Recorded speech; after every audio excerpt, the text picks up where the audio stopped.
Hey there. So whether you're an editor, a gamer, or just curious, and if you've got a MacBook Pro or a Mac Air, like I got this MacBook Air M3, and any iPad Pro 3rd, 5th, or 6th generation, even an iPad mini like we've got, will show you how to use it as sidecar, like an external or second display for your Mac, so you can work on both of them simultaneously. Alright guys, so for that, make sure both devices are logged in with the same Apple ID.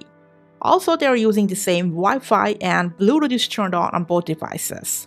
Now before we go, on your iPad, from Settings to General to AirPlay and Handoff or AirPlay and Continuity depending which model you are using, and make sure Handoff and Cursor and Keyboard, both the options are turned on.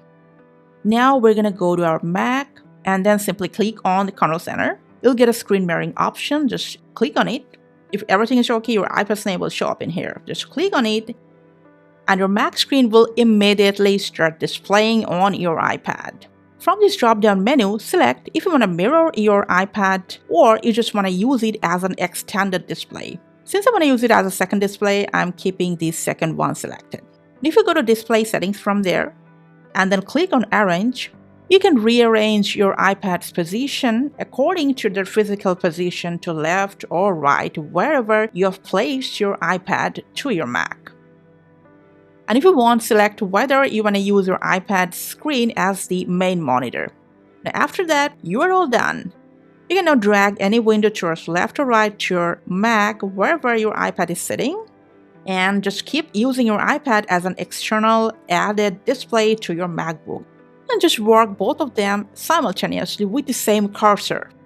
Now whenever you're done with your work, when I get rid of it, you can either tap on your iPad's broken display icon, from there tap on Disconnect, or from your Mac's Kernel Center, simply click on Screen Mirroring and then click on your iPad to disconnect both devices. And that's pretty much how you can use any iPad as a second display to your MacBook. Thanks for watching.